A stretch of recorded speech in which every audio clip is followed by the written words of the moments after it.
प्यारे दोस्तों अस्सलाम वालेकुम। एक बार फिर से आप सभी हज़रात का इस्तकबाल है मेरे इस नए वीडियो में। दोस्तों तो साबिर पाक के दीवानों के लिए, साबिर पाक के चाहने वालों के लिए साबिर पाक की एक नायाब करामत लेकर आए हैं दोस्तों, जिसको सुनने के बाद यकीनन आप भी के उठेंगे या साबिर हक साबिर।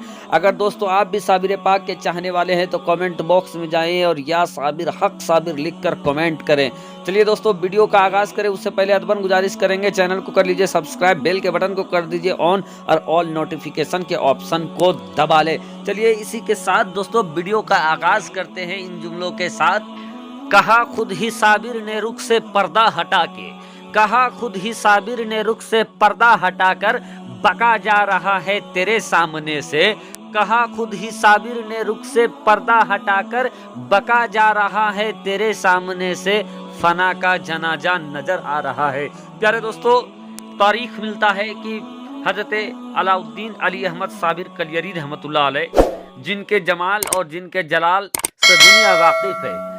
प्यारे दोस्तों साबिर पाक के एक मुरीद खास जिनका नाम हजरत शमसुद्दीन था, एक दिन साबिर पाक के मुरीद खास ने साबिर पाक से ये कहा कि हुजूर फना और बका क्या है। जब साबिर पाक के मुरीद हजरत शमसुद्दीन ने साबिर पाक से ये सवाल कर दिया कि हुजूर फना और बका क्या है, साबिर पाक कहते हैं कि वक्त आने पर तुम्हें इसका जवाब मिल जाएगा, अभी वक्त नहीं आया है और जब वक्त आएगा तो तुम्हें इसका जवाब खुद ही मिल जाएगा।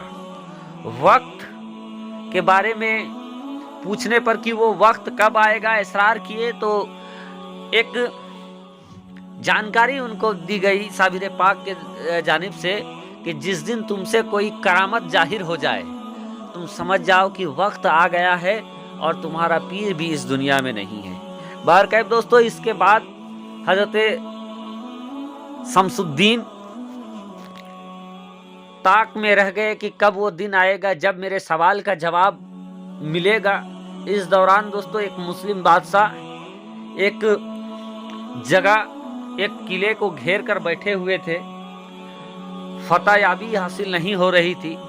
इधर हजरत शमसुद्दीन को ये हुक्म हुआ कि जाइए आप और वहाँ जाकर फौज में शामिल हो जाइए। बहरकैफ हजरत शमसुद्दीन साबिर पाक को छोड़कर जाते हैं, फौज में काम करने लगते हैं। इधर बादशाह बड़ा परेशान था कि कई दिनों से किला घेर के बैठे थे लेकिन फतह नहीं मिल रही थी। वो बादशाह परेशान था कि सब कुछ करने के बावजूद उसको फतह क्यों नहीं मिल रही है। वो एक अल्लाह के वली के बारगाह में जाते हैं, अल्लाह के वली के बारगाह में जाकर सब कुछ बताते हैं और उसके बाद कहते हैं कि आप मेरे हक में दुआ कर दीजिए ताकि मुझे फतहयाबी नसीब हो जाए। वो अल्लाह वाले कहते हैं कि सुनो, आपके लश्कर में एक ऐसा अल्लाह वाला मौजूद है जो अगर आपके लिए दुआ कर देगा तो समझिए अल्लाह तबारक व तआला आपको फतहयाबी अता कर देगा।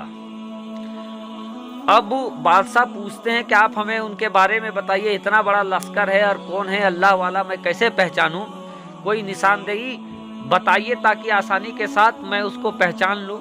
बहरकैफ वो अल्लाह वाला उनसे कहते हैं कि सुनिए, एक दिन ऐसा आएगा कि बहुत आंधी तूफान चलेंगे, बारिश होगी, आंधी तूफान चलेंगे और इस आंधी तूफान में सबके खेमे उजड़ जाएंगे, रस्सियाँ टूट जाएंगी, खेमे उजड़ जाएंगे, बत्ती गुल हो जाएगी। लेकिन एक ऐसा भी खेमा होगा जो सही सलामत होगा, वहाँ बत्ती भी जलती हुई, चिराग भी जलती हुई, टिमटिमाती हुई नजर आ जाएगी और आपको वो शख्स इबादत करते नजर आ जाएंगे।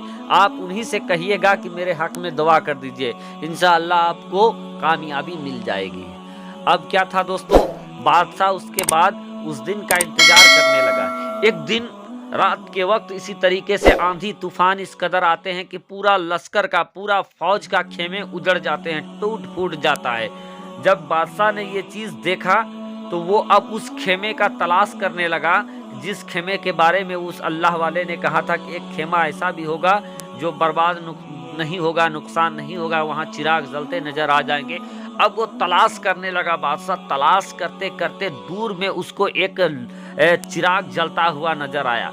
जब बादशाह उधर गया तो देखा कि एक अल्लाह वाले हैं जो इबादत कर रहे हैं, चिराग भी जल रहा है, तंबू भी सलामत है। इजाज़त लेके उस अल्लाह वाले के पास जाते हैं। जाने के बाद कहते हैं कि आप मेरे हक में दुआ कर दीजिए, आप मेरे हक में दुआ कर दीजिए ताकि मुझे कामयाबी हासिल हो जाए। दोस्तों, वो शख्स कोई और नहीं बल्कि साबिर पाक के मुरीद खास हज़रत शमसुद्दीन पानीपती रहमतुल्लाह अलैह थे। दोस्तों, जब बादशाह ने उन्हें दुआ करने को कहा, उन्होंने बादशाह के हक में दुआ कर दिया। दूसरे ही दिन दोस्तों बादशाह ने चढ़ाई किया और अल्लाह के फजलो करम से उसके बाद बादशाह को कामयाबी हासिल हो गई। जब शमसुद्दीन पानीपती रहमतुल्लाह अलैह को ये पता चला कि बादशाह को कामयाबी हासिल हो गई, उनको अपने पीरो मुर्शिद की कही बात भी समझ याद आ गई कि जिस दिन तुमसे कोई करामत जाहिर हो जाए, तुम समझ लेना तुम्हारा पीर इस दुनिया में नहीं है। अब दोस्तों वो फौरन अपना घोड़ा उठाते हैं और कलियर की तरफ निकलते हैं। जब कलियर पहुंचते हैं तो पता चलता है कि आज हुजूर हजरत अलाउद्दीन अली अहमद साबिर कलियरी रहमतुल्लाह अलैह इस दुनिया को छोड़कर चले गए हैं। अब दोस्तों पूरे भीड़ मचल आती है।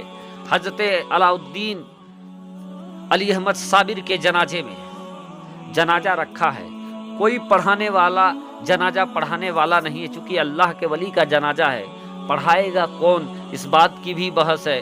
अब क्या था दोस्तों, सारे खड़ा हैं, हजरत शमसुद्दीन पानीपती रहमतुल्लाह अलैह भी मौजूद है, बड़े बड़े आलिम, बड़े बड़े फुकहा, बड़े बड़े मुफ्तियान कराम मौजूद है। अचानक से देखते हैं कि आगे से एक घोड़सवार चला आ रहा है, पर्दा है, रुख पे पर्दा है, वो आते हैं, नमाजे जनाजा पढ़ाते हैं और उसके बाद वापस लौटने लगते हैं। जैसे ही वापस लौटने लगते हैं तो हज़रत अलाउद्दीन अली अहमद साबिर के वो मुरीद खास हज़रत शमसुद्दीन ये कहते हैं कि हुजूर आप कौन हैं, आपने नकाब भी लगा रखा है और आप कौन हैं। और मुझसे जब सवाल किया जाएगा कि शमसुद्दीन तुम तो साबिर पाक के चहीते थे, हमेशा उनके साथ रहते थे, तो उनका जनाजा कौन पढ़ाया है दुनिया को बता दो, तो मैं क्या बताऊंगा। आप रुख से पर्दा हटाइए, जलवा दिखाइए और कौन है आप ये बताइए। उसके बाद क्या था दोस्तों, वो घुड़सवार अपने रुख से पर्दा हटाते हैं। जैसे ही रुख से पर्दा हटती है सब के सब हैरत में पड़ जाते हैं कि जो जनाजा पढ़ाने वाला है वो भी हजरत साबिर पाक हैं और जिनका जनाजा रखा हुआ है वो भी साबिर पाक है। और इस बात को देखकर दोस्तों आगे फरमाते हैं कि तूने सवाल किया था ना कि फना क्या है और बका क्या है, तो जो आपके नजरों के सामने है और जो यहाँ से जा रहा है वो है बका, और जिनकी जनाजा सामने रखी हुई है वो है फना। तो ये दोस्तों साबिर पाक की अजीम करामत है। शुक्रिया, आदाब।